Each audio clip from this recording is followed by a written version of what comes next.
فلا أقسم بمواقع النجوم وإنه لقسم لو تعلمون عظيم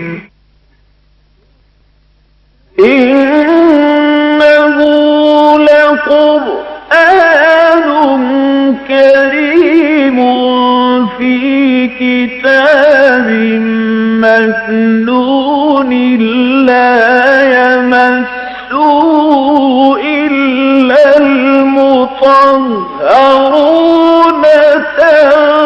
تنزيل من رب العالمين.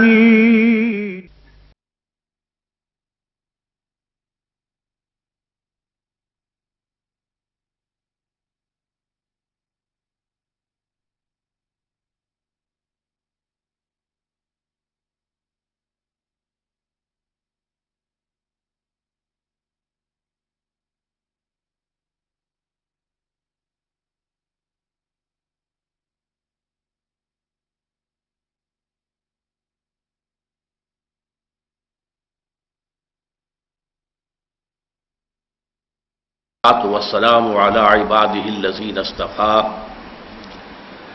خصوصا على افضلهم وخاتم النبيين محمد الامين وعلى آله وصحبه اجمعين.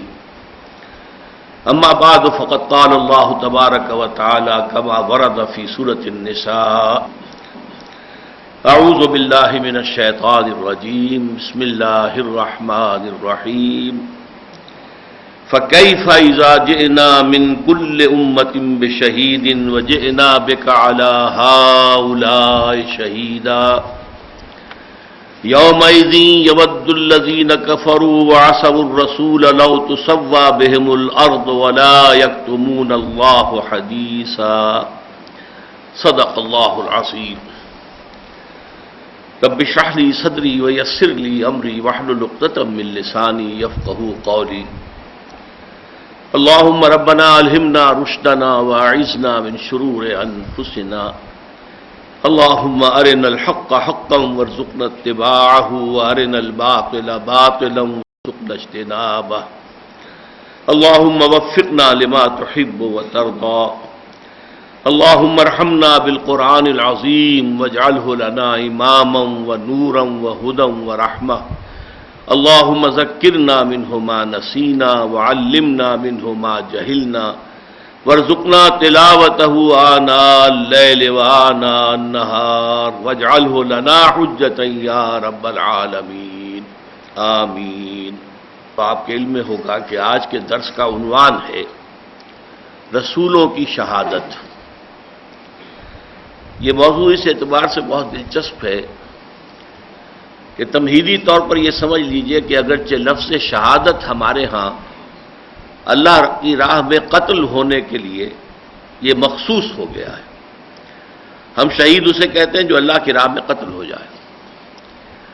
آپ کو یہ جان کر حیرت ہوگی اگر پہلے سے معلوم نہیں ہے کہ پورے قرآن مجید میں یہ لفظ اس معنی میں کہیں بھی استعمال نہیں ہوا. صرف ایک آیت ہے سورہ آل عمران کی وَيَتَّخِذَ مِنْكُمْ شُهَدَاءَ، وہاں اس کا امکان ہے، بس امکان کی حد تک، ورنہ یہ کہ وہاں بھی یقینی اعتبار سے مقتول فی سبیل اللہ کے معنی میں یہ لفظ استعمال نہیں ہوا. بلکہ ہم یہ دیکھتے ہیں کہ قرآن مجید میں جہاں بھی اللہ کے راستے میں قتل ہونے کا معاملہ اس کا ذکر آتا ہے تو وہی قتل کا لفظ استعمال ہوتا ہے. وَلَا تَقُولُوا لِمَنْ يُقْتَلُ فِي سَبِيلِ اللَّهِ أَمْوَاتٌ بَلْ أَحْيَاءٌ وَلَكِنْ لَا تَشْعُرُونَ وَلَا تَحْسَبَنَّ الَّذِينَ قُتِلُوا فِي سَبِيلِ اللَّهِ أَمْوَاتًا. اب یہ سب کے سب الفاظ جو ہیں قتل ہیں. خود وہ حضور کی حدیث جو ہے جو بہت مشہور ہے، لَوَدِدْتُ أَنْ أُقْتَلَ فِي سَبِيلِ اللَّهِ ثُمَّ أُحْيَا ثُمَّ أُقْتَلَ ثُمَّ أُحْيَا ثُمَّ أُقْتَلَ. 3-4 مرتبہ ایک ہی حدیث میں اقتلا کا لفظ آ رہا ہے، جہاں جس کے کیا معنی ہے کہ میرا جی چاہتا ہے، میری بڑی تمنا ہے، آرزو ہے کہ میں اللہ کی راہ میں قتل ہو جاؤں اور پھر مجھے زندہ کیا جائے اور پھر میں قتل ہو جاؤں. اللہ کی راہ میں قتل ہونے کی لذت ایسی ہے جو میں چاہتا ہوں کہ بار بار مجھے حاصل ہو، پھر میں قتل ہوں، پھر مجھے زندہ کیا جائے، پھر میں قتل ہوں۔ تو میں صرف کوٹ کر رہا ہوں اس حوالے سے کہ مقتول فی سبیل اللہ یا اللہ کی راہ میں قتل ہونے کے لیے لفظ شہید قرآن مجید میں نہیں آیا۔ تو پھر یہ لفظ کس معنی میں ہمارے ہاں اس درجے عام ہو گیا ہے؟ یہ بات ضرور نوٹ کر لیجئے کہ حدیث میں اس معنی میں یہ لفظ استعمال ہوا ہے، استشہدہ، اس کو شہادت نصیب ہو گئی، یہ احادیث کے اندر الفاظ آتے ہیں۔ تو یہ کہ غلط نہیں ہے یہ، لیکن یہ کہ ایک اپنی جگہ پر اس حقیقت کو نوٹ کر لینا چاہیے کہ قرآن مجید میں اس کا استعمال اس معنی میں نہیں ہے۔ ممکنہ طور پر صرف ایک آیت ہے سورہ آل عمران کی کہ جہاں ترجمہ کیا جا سکتا ہے مقتول فی سبیل اللہ کا، ورنہ پورے قرآن میں اور کہیں نہیں۔ اب آپ سمجھیے اصولاً کہ یہ شہادت، شہید، شاہد، ان کا مادہ کیا ہے؟ شہدہ یشہدو، شہدہ یشہدو کے معنی ہے موجود ہونا، شاہد و غائب۔ اللہ تعالیٰ جو ہے جو غیب کا اور شہادہ کا جاننے والا ہے، عالم الغیب والشہادہ، تو غیب کے مقابلے میں شہادہ اور غائب کے مقابلے میں شاہد۔ تو در حقیقت اس کا معنی، لفظی جو معنی ہے وہ ہے موجودگی، کسی کا موجود ہونا۔ یہ ہے در حقیقت اس کا اصل جو کور میننگ ہے، اس کے جو روٹ کے معنی ہے وہ ہے موجودگی، کسی جگہ پر کسی معاملے میں موجود ہونا۔ اب اس سے اٹھ کر یہ دو معنی میں الفاظ استعمال ہوا۔ ایک ہے کہ جو شاہد ہوتا ہے وہی گواہ ہوتا ہے صحیح، جس کو ہم کہتے ہیں کہ عینی گواہ، جس نے کہ چشم دید جو ہے معاملہ اپنے آنکھوں سے دیکھا اور گواہی دے، اس لیے یہ گواہی کے معنی میں کثرت استعمال ہوتا ہے۔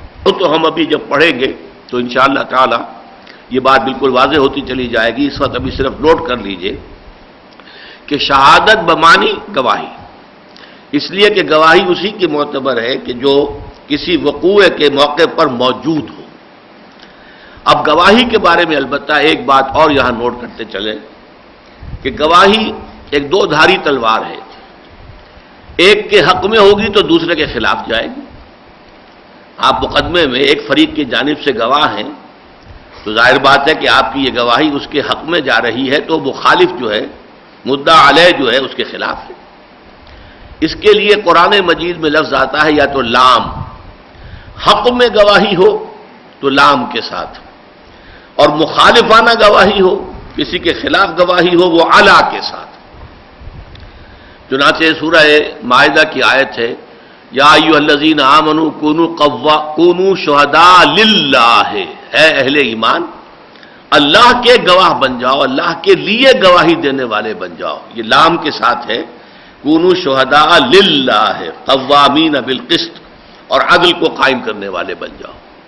تو گواہی اور گواہی میں کسی کے حق میں ہونا، کسی کے خلاف جانا۔ حق میں ہوگا تو لام آئے گا، اور اگر مخالفت اور کسی کے خلاف ہونی ہے تو وہ اللہ کے ساتھ آئے گی۔ دوسرے معنی اس لفظ کے جو قرآن مجید میں آئے ہیں وہ ہے مددگار۔ ظاہر بات ہے کہ مدد بھی وہی کر سکتا ہے جو کسی وقت موجود ہو۔ آپ پر کسی نے زیادتی کی ہے، کوئی آپ کے اوپر حملہ کر رہا ہے، تو ظاہر بات ہے کہ چاہے آپ کا کتنا ہی مخلص ساتھی، دوست کہیں موجود ہو، وہ آپ کی مدد نہیں کر سکتا۔ مدد تو تبھی کر سکتا ہے جبکہ وہ وہاں موجود ہو۔ اس معنی میں یہ مددگار کے معنی میں بھی لفظ استعمال ہوتا ہے۔ چنانچہ قرآن مجید میں سورہ بقرہ کے تیسرے رکوع میں جہاں چیلنج کیا گیا ہے کہ اے مکے والو اور اے عرب والو، اگر تمہیں شبہ ہے اس پر جو ہم نے نازل کیا ہے اپنے بندے پر صلی اللہ علیہ وسلم کہ یہ واقعتاً اللہ کا کلام ہے یا محمد صلی اللہ علیہ وسلم کا اپنا کلام ہے، فَإِن كُنتُمْ فِي رَيْبٍ مِّمَّا نَزَّلْنَا عَلَىٰ عَبْدِنَا فَأْتُوا بِسُورَةٍ مِّن مِّثْلِهِ وَادْعُوا شُهَدَاءَكُم مِّن دُونِ اللَّهِ۔ جتنے بھی مددگار تمہارے لیے ممکن ہے اللہ کے سوا، ان کو تم جمع کر لو، اور پھر یہ کہ ایک صورت اس قرآن جیسی بنا کر لے آؤ، تب تو تمہیں حق ہوگا یہ کہنے کا کہ ہمیں شبہ ہے کہ یہ در حقیقت اللہ کا کلام نہیں ہے، بلکہ یہ محمد صلی اللہ علیہ وسلم کا اپنا موضوع کردہ کلام ہے۔ تو وہاں لفظ شہداء آیا ہے، وَادْعُوا شُهَدَاءَكُم مِّن دُونِ اللَّهِ إِن كُنتُمْ صَادِقِينَ، اور تم بلا لو اللہ کے سوا اپنے تمام مددگاروں کو اگر تم سچے ہو۔ فَإِن لَّمْ تَفْعَلُوا وَلَن تَفْعَلُوا فَاتَّقُوا النَّارَ الَّتِي وَقُودُهَا النَّاسُ وَالْحِجَارَةُ، پھر اگر تم یہ نہ کر سکو اور ہرگز نہیں کر سکو گے، ظاہر بات ہے کہ یہ ایقان، یہ یقین، یہ اذعان اللہ تعالیٰ ہی کی طرف سے ہو سکتا ہے کہ ہرگز نہیں کر سکو گے۔ اور اس پر دنیا کی پوری تاریخ گواہ ہے کہ کوئی شخص دعویٰ کر کے نہیں آیا سامنے حضور کے کہ دیکھیے جی میں بھی یہ صورت بنا کے لایا ہوں اور یہ قرآن کے ہم پلہ ہے۔ بدترین کفار موجود تھے، بڑے بڑے شعراء خطباء موجود تھے اس وقت، لیکن کسی نے یہ جرأت نہیں کی، کم سے کم یہ شرافت ان میں تھی کہ انہوں نے یہ جھوٹا دعویٰ کرنے کی کوشش نہیں کی، اور یہ حضور کا صلی اللہ علیہ وسلم سب سے بڑا معجزہ ہے۔ بہرحال میں نے اب تک جو کچھ عرض کیا کہ شہیدہ یشہد موجود ہونا، شاہد جو موجود ہو، لیکن یہاں سے دو معنی پیدا ہوئے، گواہی، اس لیے کہ جو موجود ہوتا ہے اسی کی گواہی معتبر ہے، البتہ یہ گواہی حق میں ہوگی تو لام کے ساتھ آئے گا، اور اگر کسی کے خلاف ہوگی تو اعلیٰ کے ساتھ آئے گا۔ دوسرے معنی مددگار، کیونکہ مدد بھی وہی کر سکتا ہے جو وہاں موجود ہو۔ اب یہ سمجھیے اصل میں کہ یہ اصطلاح جو کار رسالت ہے اور فریضہ رسالت ہے، اس کی نوعیت کو واضح کرنے کے لیے قرآن مجید کی اہم ترین اصطلاح ہے۔ اللہ تعالیٰ کی طرف سے بندوں کو پیغام آتے رہے رسولوں کی معرفت۔ اب دیکھیے اس میں تین شخصیتیں جو ہے وہ ملوث ہو گئیں، متعلق ہو گئیں۔ اللہ، اس نے کلام بھیجا اپنے رسول کو، اس کا کام ہے کہ وہ اپنی قوم کو پہنچائے۔ یہ تین اس کے اندر جو ہیں وہ کڑیاں ہیں۔ اب اگر تو رسول وہ پیغام پہنچا دے تو اس کی ذمہ داری ختم ہو گئی، اب وہ قوم جو ہے وہ خود جواب دہ ہے اپنے طرز عمل کی۔ اور اگر خدا نہ خواستہ بالفرض رسول کو تاہی کرے نہ پہنچائے تو مجرم کون ہوگا؟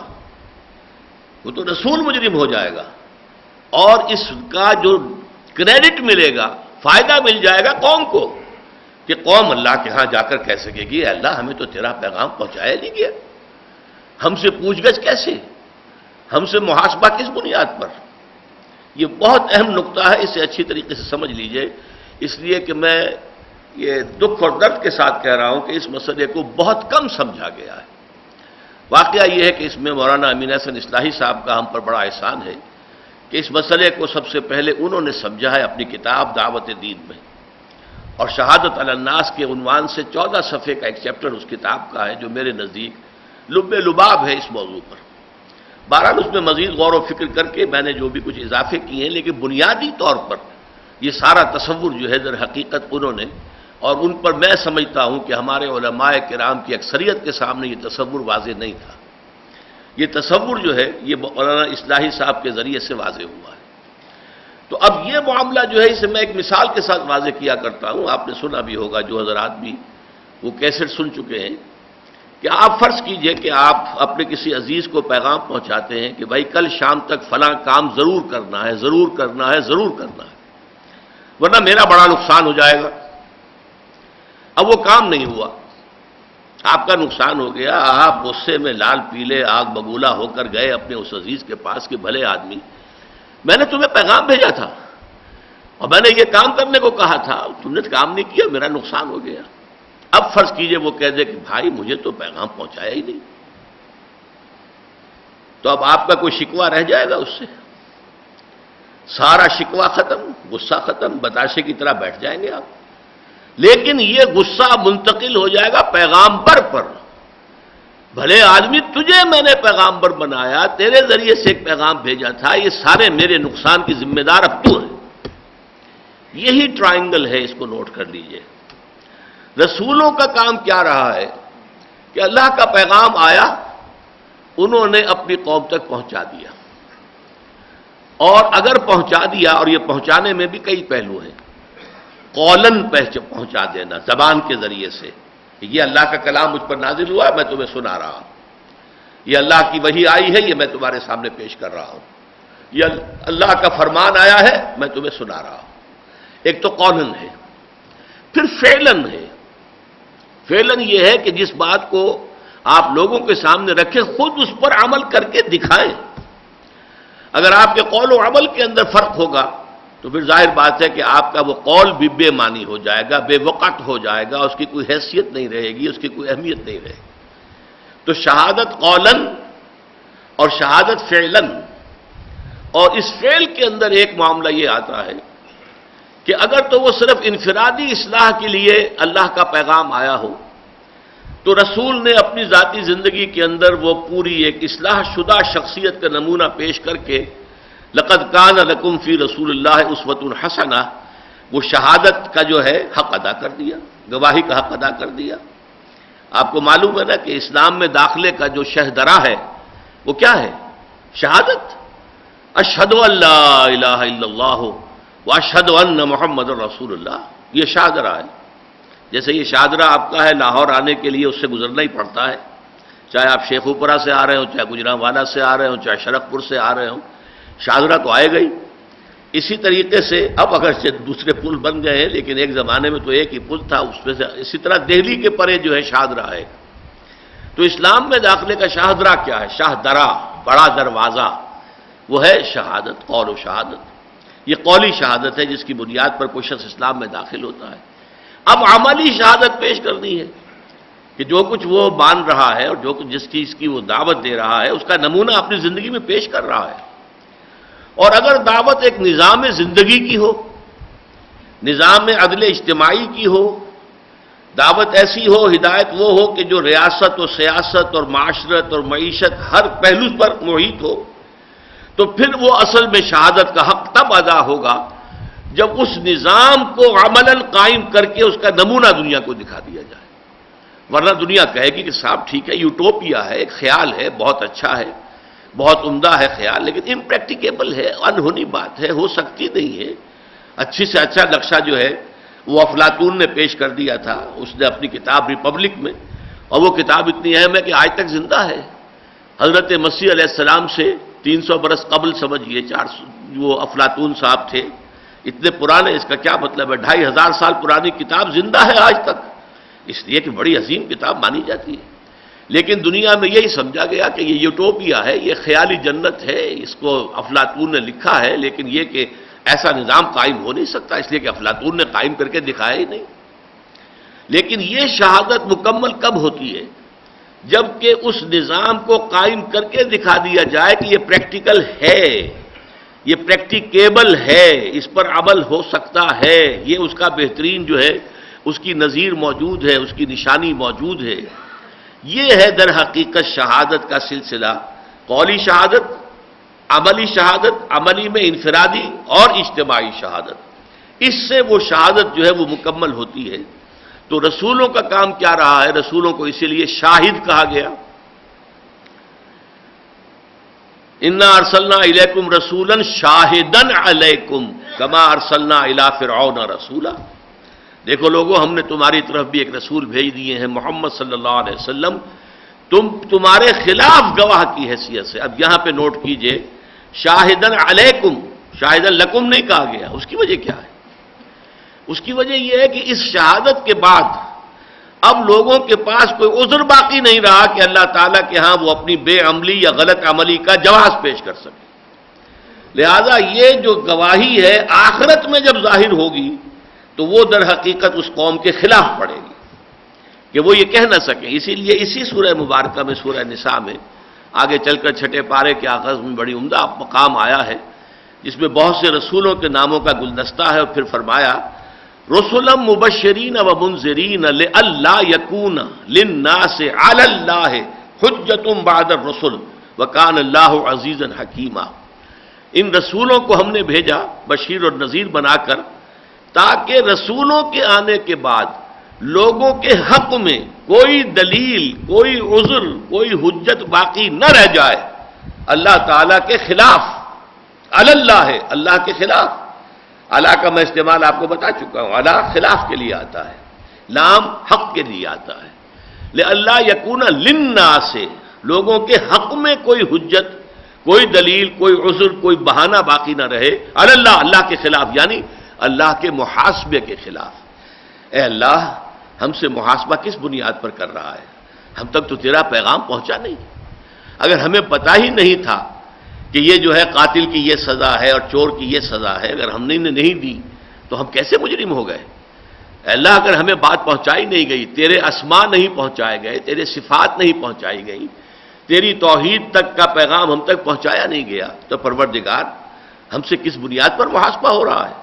اگرچہ خالص توحید کے لیے محاسبے کی بنیاد تو یہ ہے کہ چاہے کوئی رسول آیا ہو یا نہ آیا ہو، لیکن چونکہ انسان جو اس دنیا میں آئے ہیں تو عالم ارواح میں وہ اللہ تعالیٰ سے ایک عہد کر کے آئے ہیں، الست بربکم قالوا بلا، اور اس کی یاد جو ہے وہ فطرت انسانی کے اندر موجود ہے، لہذا صرف توحید پر تو ان سے وہ محاسبہ ہوگا فطرت کی بنیاد پر، لیکن آگے شریعت کے معاملے میں، دین کے معاملے میں، اس میں تو ظاہر بات ہے کہ کوئی محاسبہ ہو نہیں سکتا، لئلا یکون، اچھی طرح نوٹ کیجئے، لئلا یکون، تاکہ نہ رہے، للناس، لوگوں کے حق میں، علی اللہ، اللہ کے خلاف، یعنی اللہ کے محاسبے کے خلاف، حجتن، کوئی دلیل، کوئی عذر، کوئی بہانہ، وکان اللہ علیما حکیما، وہ اللہ تعالیٰ جو ہے عزیزا حکیمہ، زبردست ہے، جو چاہے کرے، لیکن اس نے اپنے محاسبے کے لیے حکمت کے طور پر، حکمت کے تحت یہ راستہ اختیار کیا ہے، اور یہی وجہ ہے، نوٹ کر لیجئے، جب کسی قوم کی طرف رسول آ گئے اور رسول نے اتمام حجت کر دیا، اپنی دعوت پہنچا دی اور اپنی زندگی میں اس کا نمونہ پیش کر دیا، آؤ دیکھو جو کچھ میں کہہ رہا ہوں یہ ایسی بات نہیں ہے کہ ناممکن ہو، میں کر کے دکھا رہا ہوں، میں بھی تم میں سے ہوں، انسانوں میں سے ہوں۔ یہی وجہ ہے کہ قرآن مجید میں یہ مضمون آتا ہے کہ ہم نے انسانوں کے لیے رسول بھیجے تو انسان ہی بھیجے، حالانکہ لوگوں نے اعتراض کیا، مکے والوں نے، یہ سورہ بنی اسرائیل میں آیا ہے، ابعث اللہ بشر الرسولا، یہ کیا اللہ تعالیٰ نے بشر کو رسول بنا کر بھیج دیا؟ حالانکہ رسول تو اللہ تعالیٰ کسی فرشتے کو بھیجتا، وہ اپنے پروں سے اڑتا ہوا آسمان سے نیچے آتا ہوا ہمیں نظر آتا، اور اس کے ہاتھ میں، اس کی چونچ میں یا اس کے پروں کے ساتھ کوئی کتاب بندی ہوتی اور وہ کتاب ہمیں مل جاتی تو اور بات تھی، یہ تو انسان ہے، چلتا پھرتا ہے، مال حاضر رسول یاکل الطعام ویمشی فی الاسواق، سورۃ الفرقان میں فرمایا یہ کیسا رسول ہے، یہ تو بازاروں میں گھومتا پھرتا ہے، سودا سلف خریدتا ہے اپنے گھر کے لیے اور کھانا کھاتا ہے، گویا کہ ایک رسول تو ہونا چاہیے کوئی فوق البشر۔ اسی لیے فرمایا قل لو کان فی الارض ملائکۃ یمشون مطمئنین لنزلنا علیہم من السماء ملکا رسولا، اے نبی ان سے کہہ دیجئے اگر زمین میں فرشتے بستے اور چل پھر رہے ہوتے تو ہم فرشتے ہی کو رسول بنا کر بھیجتے، اس لیے کہ حجت جو قائم ہوتی ہے وہ تو آپ کے اپنے نوع کے ذریعے سے ہو سکتی ہے، آپ انسان ہوتے ہوئے وہ سب کچھ کر کے دکھائیں جس کی کہ آپ دعوت دے رہے ہیں، آپ انسان، آپ کو بھی بھوک لگتی ہو اور پھر یہ کہ آپ حلال پر اتفاق کریں اور حلال نہ مل رہا ہو تو فاقہ کرنے کے لیے تیار ہو جائیں، آپ اگر یہ نہیں کر سکتے، انسان فرشتے کے لیے نہ بھوک ہے نہ کوئی جنسی جذبہ ہے، اب جنسی جذبہ ہی جس میں نہیں ہے وہ پاک دامن اگر ہے تو کیسا پاک دامن ہے، وہ تو ویسے ہی پاک دامن ہے از خود ہی، وہ تو پاک دامن تو اسے کہیں گے جس کا جنسی جذبہ ہو، جس میں شہوت ہو اور پھر وہ اس کو کنٹرول میں رکھے اور کسی غلط راستے پر نہ جانے دے۔ تو انسانوں پر حجت انسانوں کے ذریعے ہو سکتی ہے، فرشتے کے ذریعے نہیں ہو سکتی۔ انسان یہ کہہ رہا ہے اللہ وہ تو فرشتہ تھا، اس کے تو نہ جورو جاتا، نہ کوئی بیٹے، نہ کوئی اولاد، نہ کچھ اور مصیبت اس کے گلے پر پڑی ہوئی، نہ کھانا نہ پینا، کچھ بھی نہیں، تو اس نے اگر یہ کچھ کر کے دکھا دیا تو یہ ہمارے اوپر حجت تو نہیں۔ اس لیے انسانوں میں انسان ہی رسول بنا کر بھیجے گئے، چنے ہوئے انسان، برگزیدہ انسان، اخلاق اور کردار کے اعتبار سے بہت اعلیٰ مقام پر فائز انسان، ان کو رسول بنا کر بھیجا گیا۔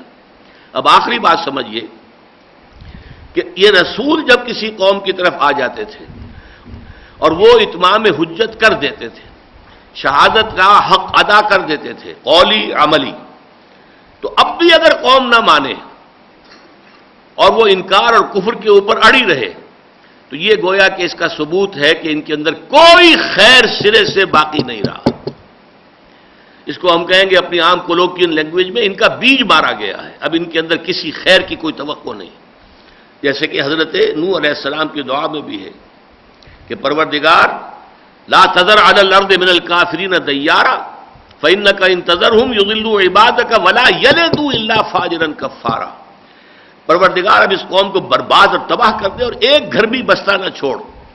اگر تو نے ایک گھر بھی بستہ چھوڑ دیا تو یہ پھر تو تیرے بندوں کو گمراہ کریں گے اور ان کی اولاد میں بھی فاجر اور کافر ہی اٹھیں گے. کوئی توقع نہیں ہے ان کی اولاد میں سے کہ کوئی نیک اور کوئی مومن اٹھ کھڑا ہو. تو کسی قوم کا اگر یہ حال ہوتا ہے تو پھر وہ قوم ہلاک کر دی جاتی ہے، پھر اسے زندہ رہنے کا حق باقی نہیں رہتا. یہی وجہ ہے حضرت نوح کی قوم ہلاک کی گئی، حضرت ہود کی قوم عاد ہلاک کی گئی، حضرت صالح کی قوم سمود ہلاک کی گئی، حضرت شعیب کی قوم مدین ہلاک کی گئی، عمورہ اور بستیاں جو ہیں وہ صدوم اور عمورہ کی بستیاں برباد کی گئیں، یہاں حضرت لوط بھیجے گئے، آل فرعون غرق کیے گئے. یہ سارے معاملات کیوں ہوئے؟ کہ رسول کی آمد کے بعد پھر لوگوں کے پاس کوئی عذر دنیا میں بھی نہیں رہتا اور ان کے بقا کا اور ان کے کوئی جواز جو ہے ان کی زندگی کا نہیں باقی رہتا، انہیں ہلاک کر دیا جاتا. یہ جو نازک ذمہ داری ہے آپ اس کا اندازہ کیجئے کس قدر نازک ذمہ داری ہے. میں نے آپ کو وہ ٹرائنگل بتائی ہے، ایک پیغام بھیجنے والا ہے، ایک پیغام لے جانے والا ہے اور ایک وہ جس کو پیغام پہنچانا ہے. اگر پیغام پہنچانے والے نے پیغام پہنچا دیا تو وہ بری الذمہ. اب ذمہ داری کس کی ہے؟ قوم کی ہے جس کو پیغام پہنچا دیا گیا. اور خدا نہ خواستہ اگر کوئی کمی ہو گئی، کوئی کسر رہ گئی، دیکھیے حضور سے خطاب کر کے کہا گیا ہے سورہ مائدہ میں، یا ایھا النبی یا ایھا الرسول بلغ ما انزل الیک من ربک وان لم تفعل فما بلغت رسالتہ. اے رسول پہنچا دیجئے جو کچھ بھی نازل کیا گیا ہے آپ پر آپ کے رب کی طرف سے، اور اگر آپ نے بالفرض ایسا نہ کیا تو پھر یہ رسالت کا حق ادا نہیں ہوگا. اور سورہ اعراف کے شروع میں آیت نمبر 6 تو بہت ہی اہم ہے، فَلَنَسْأَلَنَّ الَّذِينَ أُرْسِلَ إِلَيْهِمْ وَلَنَسْأَلَنَّ الْمُرْسَلِينَ. وہ ٹرائنگل دیکھیے، اللہ اور یہ رسول اور یہ وہ قوم. فَلَنَسْأَلَنَّ الَّذِينَ أُرْسِلَ إِلَيْهِمْ، ہم ان سے بھی پوچھیں گے جن کی طرف رسول بھیجے گئے، ہم ان سے بھی پوچھیں گے جن کو رسول بنا کر بھیجا گیا. آپ نے پہنچا دیا تھا، پروردگار میں نے پہنچا دیا تھا، اچھا اب تم جواب دو. اور خدا نہ خواستہ اگر کمی رہ جائے تو پھر رسول، اس کی ایک مثال تاریخ انبیاء اور رسول کے اندر موجود ہے. صرف ایک کوتاہی ہوئی تھی حضرت یونس علیہ السلام سے، ایک خطا ہوئی. قوم کی ہلاکت کا فیصلہ ہو چکا، عذاب الہی کے آثار شروع ہو گئے، لیکن حضور حضرت یونس کو ابھی اللہ تعالیٰ کی طرف سے اجازت نہیں آئی تھی کہ اپنی قوم کو چھوڑ کر چلے جائیں. بغیر اللہ کی ایکسپریس پرمیشن جسے کہتے ہیں، واضح ہدایت اور اجازت، اس کے بغیر وہ چلے گئے قوم سے غصے کے اندر. اللہ کے خلاف غصہ نہیں، معاذ اللہ ثم معاذ اللہ، قوم کے خلاف غصہ. حمیت دینی کا جذبہ جو ہے اتنا جو ہے ان کا مشتعل ہو گیا کہ انہوں نے انتظار نہیں کیا، اللہ تعالیٰ کی اجازت کے چلے گئے. صرف اس خطا کے اوپر پکڑے گئے ہیں. آپ کو معلوم ہے کہ وہ کسی کشتی میں گئے ہیں، پھر وہاں پر یہ معلوم ہوا کشتی ڈول رہی ہے، ڈوبنے والی ہے. لوگوں نے کہا کہ شاید کوئی جو ہے غلام آقا سے بھاگا ہوا جو ہے اس کشتی میں آ گیا ہے. پھر اس کے لیے جو ہے وہ قرآ اندازی کی گئی، قرآ حضرت یونس کے نام نکلا، انہیں اٹھا کر اور پھینک دیا گیا. یہ شط العرب معلوم ہوتا ہے کہ یہاں جہاں پہ یہ دجلہ اور فرات آ کر مل جاتے ہیں اور عراق کا یہ دریا پھر بہت چوڑا سمندر کے مانندی ہو جاتا ہے. اور وہاں معلوم ہوتا ہے کوئی وھیل بھی آئی ہوئی تھی، وھیل مچھلی نے نگل لیا اور اس کے پیٹ میں رہے. اور وہاں لا الہ الا انت سبحانک انی کنت من الظالمین یہ تسبیح جو ہے کی ہے انہوں نے، اور پھر اس مچھلی نے اگل دیا انہیں ایک ساحل کے اوپر. تو یہ سارا معاملہ ہوا کس بنیاد پر؟ صرف ایک کوتاہی. اچھا ادھر کی کوتاہی جو ہے ڈیبٹ ہو رہی ہے حضرت یونس کو. تو جیسا کہ جدید اکاؤنٹنگ کا آپ کو معاملہ معلوم ہے اصول کہ ہر انٹری جو ہے اس کے اگر ڈیبٹ کی ہے تو کریڈٹ کا ہی ہونا چاہیے، کریڈٹ کی ہے تو اس کے مخالف جو ہے ڈیبٹ ہونا چاہیے، تبھی بات آگے چلے گی. اب یہ ڈیبٹ ہوا ہے رسول کو تو کریڈٹ مل گیا قوم کو. الا قوم یونس فرمایا گیا کبھی ایسا نہیں ہوا کہ کسی قوم پر عذاب خداوندی کے آثار شروع ہو گئے ہوں اور پھر اس قوم کے توبہ کرنے سے عذاب لوٹ جائے، پلٹ جائے، سوائے حضرت یونس کی قوم کے. انہیں کریڈٹ ملا کہ اس پر عذاب آ چکا تھا، اس کے آثار شروع ہو چکے تھے، لیکن اس کے باوجود وہ عذاب اللہ تعالیٰ نے ٹال دیا۔ تو یہ جو ایک نازک ذمہ داری آتی ہے کندھے کے اوپر، اب اس کی میں آپ کے سامنے نقشہ کھینچنا چاہتا ہوں کہ حضور صلی اللہ علیہ وسلم نے 23 برس تک محنت کی، مشقت کی۔ آپ کو معلوم ہے کہ مشقت جتنی بھی انسان زیادہ سے زیادہ جھیل سکتا ہے وہ ساری محمد الرسول اللہ نے جھیل لی۔ ہمارے ہاں عام طور پر جو سیرت کی تقاریر ہوتی ہیں ان میں یہ شعر بہت پڑھا جاتا ہے، حسن یوسف دم عیسیٰ ید بیضا داری، آنچ خوباں ہمہ دارند تو تنہا داری، صلی اللہ علیہ وسلم۔ کہ اے نبی، آپ کو اللہ نے حضرت یوسف کا حسن دیا ہے، ید بیضا حضرت موسیٰ کا عطا کیا ہے۔ حسن یوسف ید بیضا، حسن یوسف دم عیسیٰ، اور عیسیٰ پھونک مار کر جو ہے وہ ایک گارے کے بنے ہوئے پرندے کو جس طریقے سے کہ زندہ پرندہ بنا دیتے تھے، اللہ نے وہ چیز بھی آپ کو دی ہے۔ یعنی تمام جتنے بھی خوبی والے جتنے بھی لوگ پیدا ہوئے، انبیاء اور پیغمبر، ان سب کو اللہ نے جو کچھ دیا وہ تنہا آپ میں جمع کر دیا۔ لیکن اسی کے بالمقابل حدیث ہے، حضور فرماتے ہیں کہ تمام انبیاء اور رسولوں پر جو تکالیف اور مشقتیں آئی ہیں وہ تنہا مجھ پر سب کی سب آئی ہیں۔ یہ مشقت جو جھیلی ہے آپ نے 23 برس، اس کے بعد کا نقشہ آپ کو میں دکھانا چاہتا ہوں۔ خطبہ حجۃ الوداع میں آپ نے اپنی تعلیمات کے جو آخری سمجھیے فنیشنگ ٹچز دیے ہیں، بہت مشہور خطبہ ہے خطبہ حجۃ الوداع۔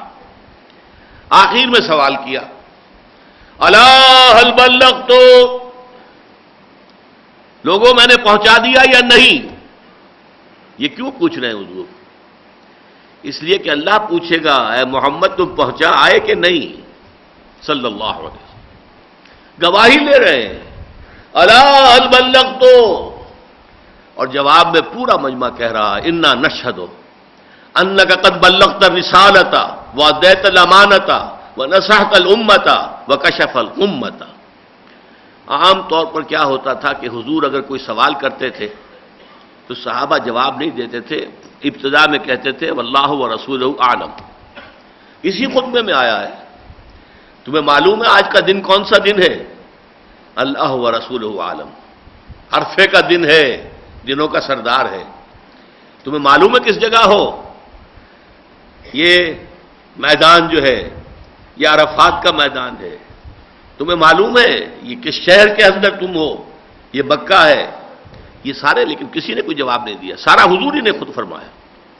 لیکن یہاں آپ دیکھتے ہیں کہ حضور نے ایک سوال کیا، الا هل بلغت، جواب 4، انا نشهد انک بلغت الرسالۃ، ہاں اے نبی ہم گواہ ہیں آپ نے رسالت کا حق ادا کر دیا، وادیت الامانۃ، امانت ادا کر دی۔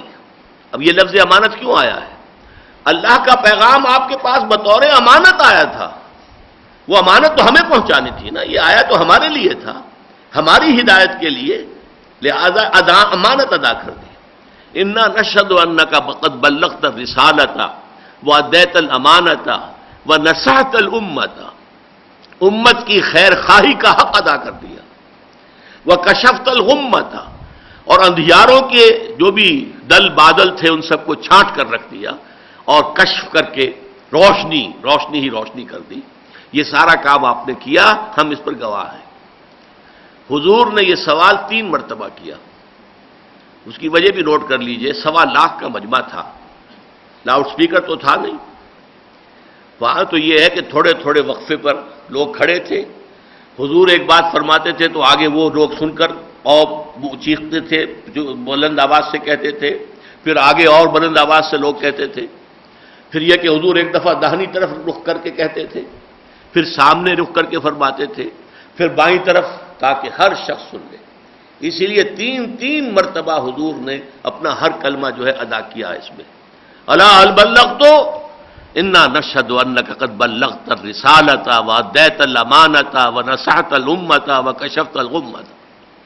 پھر حضور نے ہاتھ اٹھائے، انگلی انگشت شہادت آسمان کی طرف، اور پھر اشارہ کیا لوگوں کی طرف، اللہم اشہد، اللہم اشہد، اللہم اشہد، اے اللہ تو بھی گواہ رہے، تو بھی گواہ رہے، اے اللہ تو بھی گواہ رہے کہ میں نے پہنچا دیا، اور یہ مان رہے کہ میں نے پہنچا دیا۔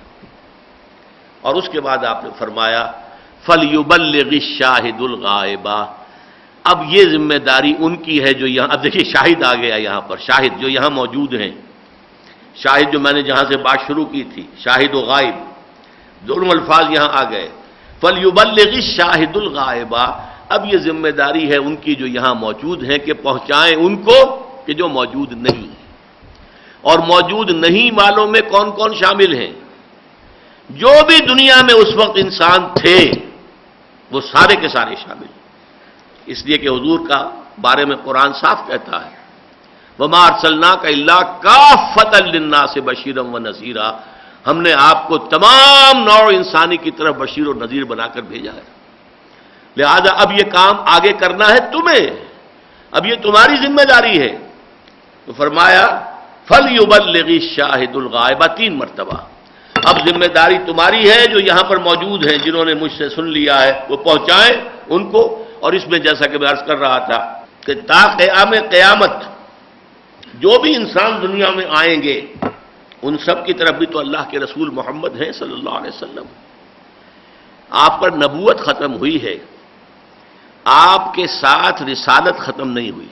میری بات نوٹ کر لیجئے، کہیں آپ غلط فہمی میں آ جائیں اور کسی فتنے میں مبتلا ہو جائے اور میرے خلاف کوئی، آپ کے ساتھ آپ کے انتقال پر نبوت ختم، وحی کا دروازہ بند۔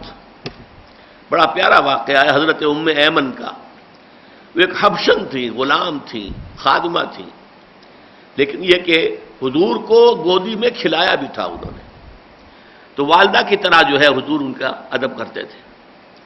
حضور کے انتقال کے بعد ایک مرتبہ حضرت ابوبکر حضرت عمر دونوں گزر رہے تھے، ام ایمن بیٹھی رو رہی تھی۔ انہوں نے پوچھا کہ ام ایمن آپ کیوں رو رہی ہیں؟ کہنے لگی میں رو رہی ہوں کہ وحی کا دروازہ بند ہو گیا۔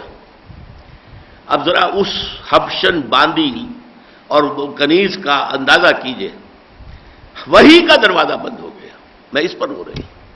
تو وحی کا دروازہ وہی ہے متعلق نبوت کے ساتھ، دروازہ بند۔ البتہ رسالت معاذ اللہ، وہ رسالت جاری ہے تا قیام قیامت۔ محمد الرسول اللہ کی رسالت جاری ہے تا قیام قیامت۔ البتہ آپ نے اپنی زندگی میں بنفس نفیس اس کی ذمہ داری ادا کی ہے، اس کے بعد یہ مشن حوالے کر دیا ہے اپنی امت کے۔ اب تمہیں یہی کام کرنا ہے، قولی شہادت دین کی، عملی شہادت دین کی، انفرادی بھی اجتماعی بھی۔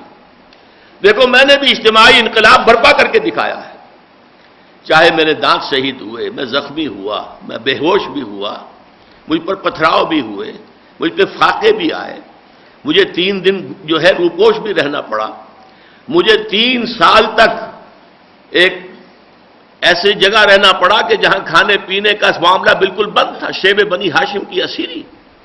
یہ سارے مرحلے میری زندگی میں آئے، لیکن میں نے وہ کام کر کے دکھا دیا اور اللہ کے دین کو غالب کر دیا۔ جاء الحق وزهق الباطل ان الباطل كان زهوقا۔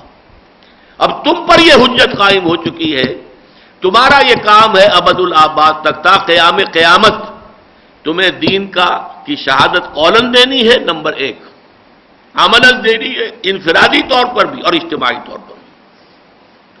اور آج اسی لیے دیکھیے قرآن مجید میں 2 جگہ امت مسلمہ کے فرض منصبی کے لیے جو 2 الفاظ آئے ہیں۔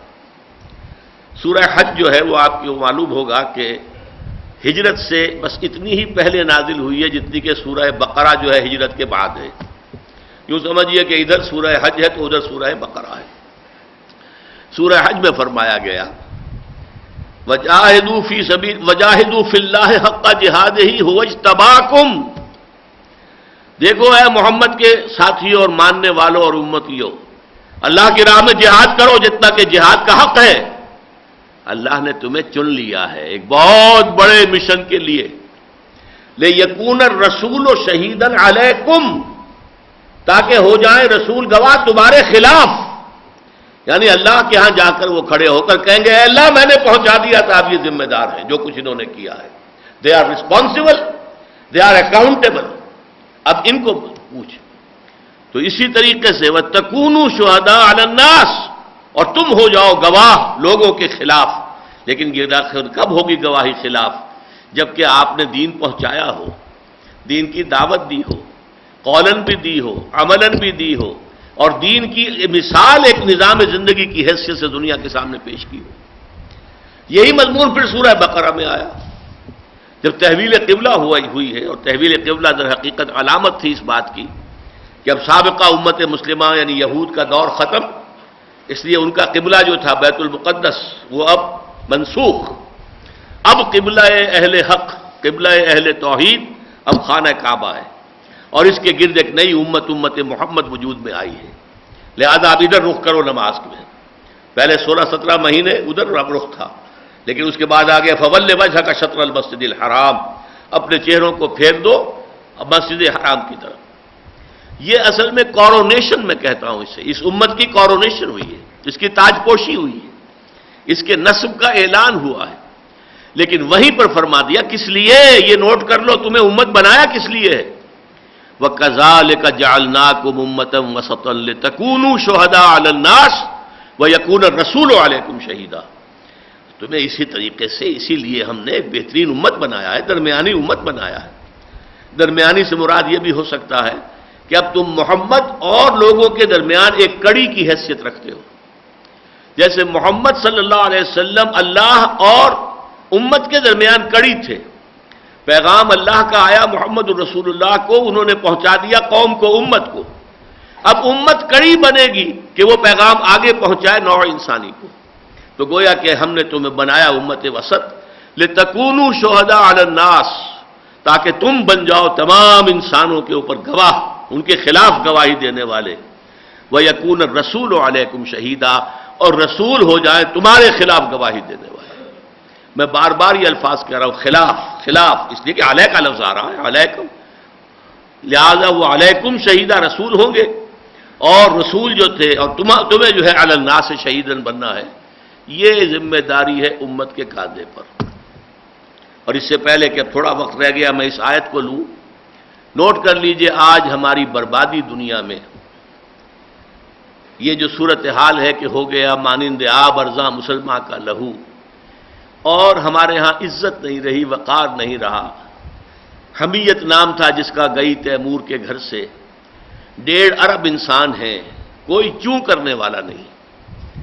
نہ کشمیر کے لیے ہم کر سکے، اللہ کی مدد کی امید نہیں، اس لیے کہ اللہ کے ہم وفادار نہیں، تو اللہ کیسے ہماری مدد کرے گا. ہماری تو اللہ کے خلاف جنگ ہے، ہم تو اپنی سودی کاروبار ہی کو لیے ہوئے چل رہے ہیں. اور نہ یوں سمجھیے کہ یہ تو 14 کروڑ مسلمان ہیں پاکستان کے، جن کی کم ہمتی اور بے ہمتی کا یہ عالم ہے. آپ اسی طریقے سے دیکھیے تقریباً 30 کروڑ عرب ہیں، اور ان کے بھائی جو ہیں فلسطین کے اندر جس طریقے سے انہیں ذلیل کیا جا رہا ہے، جس طریقے سے کہ شیرون جو ہے دندناتا ہوا پھرتا ہے، اور معلوم ہوتا ہے دنیا کی کوئی طاقت اسے روک نہیں سکتی. 4 دفعہ بش کی طرف سے آ چکا ہے، ناؤ اب فوراً جو ہے بند کرو، واپس بلاؤ.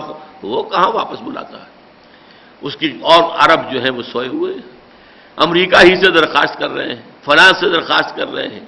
یہ کرنا چاہیے، امریکہ کو روکنا چاہیے. یہ حال ہے. اور وہ زمانہ جو ہے آخری زمانے کی جو حدیثیں آئی ہیں وہ قریب آ رہی ہیں.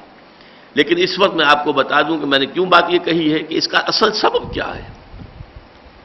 مسلمانوں پر یہ دنیا کے اندر یہ جو بھی ہماری اس وقت شکست خوردگی ہے اور کم ہمتی ہے، اللہ تعالیٰ کی رحمتیں ہیں تیری اغیار کے کاشانوں پر، اور برق گرتی ہے تو بیجار مسلمان اس وجہ سے. وجہ کیا ہے؟ شہادت علی الناس کی ذمہ داری ہم ادا نہیں کر رہے. ہم مجرم ہیں. دنیا ہمارے خلاف استغاثہ کرے گی اللہ کی عدالت میں کہ اللہ یہ بدمعاش لوگ جو تھے، جو تیرے دین کے پیروکار بنے پھرتے تھے، اور جو تیرے نبی کے نام لیوا پھرتے تھے، اور جو لہک لہک کر گاتے تھے سارے نبیوں سے اعلیٰ ہمارا نبی، انہوں نے وہ دین ہمیں نہیں پہنچایا. مجرم یہ ہیں. ان کے ذمے تھا کہ یہ ہمیں دین پہنچائیں، یہ ہمیں قولاً پہنچائیں، زبان کے ذریعے پہنچائیں، قلم کے ذریعے سے پہنچائیں، یا اپنے عمل کے ذریعے سے پہنچائیں، اپنے اور اس کا نمونہ دین کا پیش کر کے دکھائیں. انہوں نے نہیں کیا. تو ہماری گمراہی کا اصل وبال تو ان پر آئے گا. یہ ہے وہ ذمہ داری جس کی وجہ سے کہ حضور نے جو گواہی لی، الا هل بلغت، اور اس کا جواب لیا انا نشهد انک قد بلغت الرسالۃ وادیت الامانۃ ونصحت الامۃ وکشفت الغمۃ. اور یہ ہماری حالت جو ہے ضربت علیہم الذلۃ والمسکنہ، جو قرآن مجید میں 2 مرتبہ یہ مضمون یہودیوں کے بارے میں آیا ہے. آج ان کے لیے یہ ظلم نہیں ہے، ان کی کم ہمتی کہاں نظر آ رہی ہے؟ ان کے حوصلے دیکھیے، ان کے خود اعتمادی دیکھیے، جس انداز سے انہوں نے بڑی بڑی بستیوں کو جو ہے ملیا میٹ کر دیا ہے. ان کے بلڈوزر جاتے ہیں، ٹینک جاتے ہیں، آبادیاں کی آبادیاں جو ہے معلوم ہوتا ہے کہ وہ ملبے کا ڈھیر بن کر رہ گئی ہیں. یہ سب کچھ ہو رہا ہے. سینکڑوں جو ہے ابھی انہوں نے جنین کے کیمپ کے اندر ختم کر دیے ہیں. اس سے پہلے یہی شیرون جو ہے، یہ صابرہ اور شتیلہ کے مہاجرین کے کیمپوں کے اندر جو ہے 2000 کے قریب آدمی جو ہے اس نے ہلاک کیے تھے. یہ قاتل ہے ان کا اور مجرم ہے. بین الاقوامی عدالت کے اعتبار سے یہ مفرور مجرم ہے. اس کے اوپر مقدمہ درج ہے، مفرور ہے. اگر کہیں یہ بیلجیم چلا جائے تو گرفتار ہو جائے گا. لیکن یہ کہ باقی اس عدالت کا جو ہے چونکہ اس طرح کا دائرہ عمل ابھی نہیں ہے، اس لیے بچا ہوا ہے. تو یہ تو قاتل، مشہور قاتل ہے. لیکن یہ مسلمانوں پر آخر کیا اللہ تعالیٰ کو کفر پسند ہے اور اسلام ناپسند ہے؟ کیا اللہ کو کافروں سے محبت ہے اور مسلمانوں سے نفرت ہے؟ یہ بات تو ہم نہیں کہہ سکتے. وجہ کیا ہے؟ اللہ سزا ہمیں دے رہا ہے اس کی کہ ہم اس کے دین کی غلط نمائندگی کر رہے ہیں. دنیا میں کوئی ایک ملک چھوٹا بھی ہم نہیں دکھا سکتے کہ اللہ اے لوگو آؤ دیکھو یہاں پر محمد کا دین قائم ہے. دین محمد کہہ لیجئے، دین اللہ کہہ دیجئے، ایک ہی بات ہے. اللہم انصر من نصر دین محمد صلی اللہ علیہ وسلم. باقی تو دین اللہ ہے، اصل میں تو یہ اللہ کا دین ہے، اللہ کی حاکمیت، اس کے تحت پورا نظام زندگی. اور یہ سزا ہماری بڑھتی رہے گی. بہت بڑی سزائیں جو ہے ابھی اور ان سٹور ہیں ہمارے لیے، آ رہی ہیں. اس لیے کہیں آثار نہیں. ایک ملک یہ پاکستان بنا تھا اس کام کے لیے کہ یہاں پہ اسلامی نظام کا ایک نمونہ ہم پیش کریں گے. اور ہم اس معاملے میں اب خاص طور پر بگٹٹ بالکل دوسرے رخ پر جا رہے ہیں. اب ہمارا رخ جو ہے خالص سیکولرزم کی طرف ہو چکا ہے. پہلے کم سے کم یہ ہے کہ کچھ ڈاما ڈول، کچھ ادھر کچھ ادھر، کچھ ادھر کچھ ادھر، نہ اسلام یہاں آیا نہ سیکولرزم پوری طریقے سے آ سکا. اب تو اندیشہ ہے کہ سیکولرزم جو ہے وہ آئے گا. بہرحال میں نہیں کہہ سکتا کہ کیا اللہ تعالیٰ کی حکمت میں، مشیت میں کیا ہمارے لیے اور سزائیں تجویز کی گئی ہیں. اس لیے کہ اسی جرم کی وجہ سے یہود پر ہوا تھا ضربت علیہم الذلۃ والمسکنہ. ورنہ وہ بڑے محبوب لوگ تھے اللہ کے. 2 جگہ تو قرآن مجید میں آیت موجود ہے، یا بنی اسرائیل اذکروا نعمتی التی انعمت علیکم وانی فضلتکم علی العالمین. ہے بنی اسرائیل ذرا ذکر کرو، یاد کرو ہمارے اس احسان و اکرام کا جو تم پر ہوا، اور میں نے تو تمہیں تمام جہان والوں پر فضیلت دی تھی. یہ تورات کے الفاظ نہیں ہیں، یہ تالمود کے الفاظ نہیں ہیں، قرآن کے الفاظ ہیں. اور 2 اور مقامات پر یہ مفہوم موجود ہے قرآن مجید کے اندر. لیکن پھر انہی کے اوپر جو اللہ تعالیٰ کے عذاب کے کوڑے برسے ہیں. بہرحال اب یہ سمجھیے، یہ آیت مبارکہ جو ہے چند منٹ صرف رہ گئے ہیں. اس کے بارے میں ایک واقعہ آپ سن لیجئے کہ ایک مرتبہ حضور نے حضرت عبداللہ ابن مسعود رضی اللہ تعالی عنہ سے فرمائش کی کہ مجھے قرآن سناؤ. وہ کچھ جھجکے، ہچکچاہٹ سی محسوس کی اور انہوں نے عرض کیا حضور آپ کو قرآن سناؤ؟ آپ پر تو قرآن نازل ہوا ہے. فرمایا ہاں، لیکن مجھے دوسروں سے سن کر کچھ اور حس، کچھ اور کیف حاصل ہوتا ہے. بہرحال تعمیل ارشاد، تعمیل حکم میں حضرت عبداللہ ابن مسعود نے سورہ نساء شروع سے پڑھنی شروع کی. جب 41ویں آیت پر آیا، وہ نقشہ اپنے ذہن میں رکھیے کہ ظاہر بات ہے حضور کی محفل میں صحابہ سر جھکا کر بیٹھتے تھے، لہذا حضرت عبداللہ ابن مسعود بھی سر جھکائے ہوئے تلاوت کر رہے ہیں. اب انہیں تو کیا اتار چڑھاؤ حضور کے چہرے کا ہے، حضور کے کیا تاثرات ہیں، انہیں تو نظر نہیں آ رہے. جب اس آیت پر پہنچے فَكَيْفَ إِذَا جِئْنَا مِنْ كُلِّ أُمَّةٍ بِشَهِيدٍ وَجِئْنَا بِكَ عَلَىٰ هَٰؤُلَاءِ شَهِيدًا. اس پر حضور نے فرمایا حسبک حسبک، بس کرو بس کرو. اور اب جو حضرت عبداللہ ابن مسعود نے آنکھیں اٹھا کر دیکھا تو حضور کے چہرے سے آنسو بہ رہے تھے، آنکھوں سے آنسو بہ رہے تھے. یہ بڑا مستند واقعہ ہے اس آیت کے پس منظر. وہ کیوں؟ کہ گواہی دینی پڑے گی اپنے قوم کے خلاف، اپنی امت کے خلاف. حضور کے لیے یہ چیز کس قدر تکلیف دہ ہوگی. فَكَيْفَ إِذَا جِئْنَا مِنْ كُلِّ أُمَّةٍ بِشَهِيدٍ، کیا ہوگا اس دن، کیا حال ہوگا ان کا جبکہ ہم ہر امت میں سے ایک گواہ کھڑا کریں گے ان کے خلاف. شہید، وہ ہر امت کا رسول ہوگا صلی اللہ علیہ وسلم علیہ والسلام. وَجِئْنَا بِكَ، اور اے نبی اے محمد صلی اللہ علیہ وسلم ہم آپ کو کھڑا کریں گے اور لائیں گے ان کے خلاف گواہ بنا کر. پھر یہاں دیکھ لیجئے علی ہؤلاء، لام نہیں ہے، لہؤلاء نہیں ہے، علی ہؤلاء، ان کے خلاف. ان کے خلاف یعنی یہ اہل عرب، امت دعوت اور امت اجابت دونوں شامل ہیں. امت اجابت ان کے خلاف، اے اللہ میں نے انہیں دین پہنچا دیا تھا، پھر انہوں نے بدعات اگر نکالی ہیں، انہوں نے دین سے روگردانی کی ہے تو یہ ذمہ دار ہے، میں نے اس بات کا انہیں حکم نہیں دیا تھا. جیسے قرآن مجید میں آتا ہے حضرت عیسیٰ علیہ السلام کے بارے میں، وَرَهْبَانِيَّةً ابْتَدَعُوهَا مَا كَتَبْنَاهَا عَلَيْهِمْ، رہبانیت کی جو ہے ابتدا، جو بدعت ایجاد کر لی تھی حضرت مسیح علیہ السلام کے جو پیروکار تھے، وہ بدعت ایجاد کی تھی، ہم نے ان پر فرض نہیں کی تھی. اسی طرح حضور فرمائیں گے کہ میں نے انہیں یہ تعلیم نہیں دی تھی، میں نے تیرا دین بلا کم و کاشت، بغیر کسی کمی و بیشی کے پہنچا دیا تھا. باقی جو امت دعوت تھی جس نے انکار کر دیا، ان پر تو حجت جو ہے آخری درجے میں قائم ہو ہی گئی.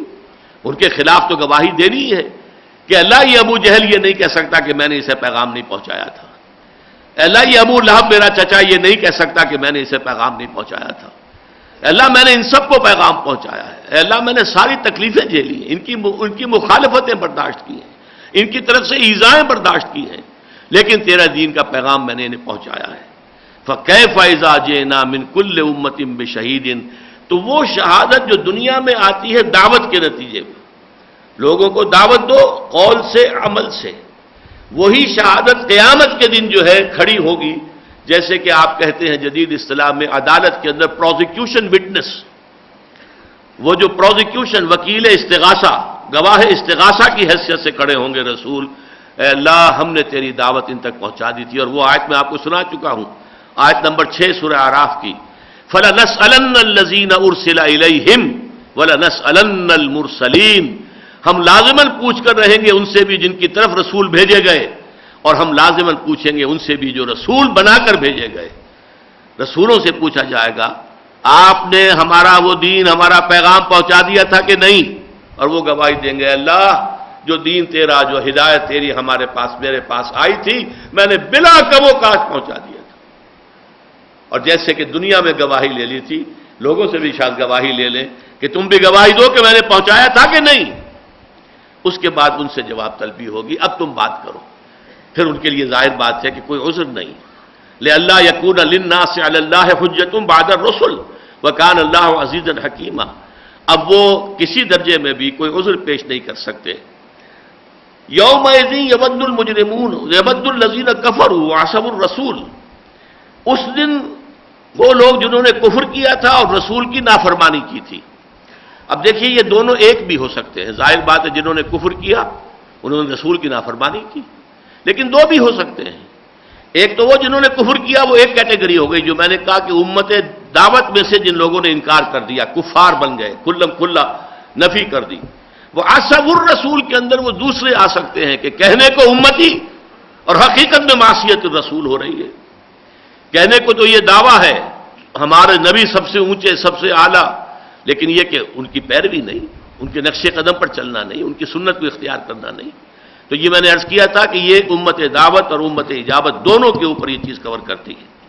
یومئذ یود الذین کفروا وعصوا الرسول، جن لوگوں نے کفر کیا تھا اور رسول کی نافرمانی کی تھی، اس روز وہ چاہیں گے لو تسوا بہم الارض، کاش کہ ان کے ساتھ زمین کو برابر کر دیا جائے، کاش کہ زمین پھٹے اور وہ اس میں دھس جائیں اور پھر زمین اوپر سے مل جائے، برابر ہو جائے، نسیم منسیہ ہو جائیں، ان کا وجود جو ہے وہ ختم ہو جائے.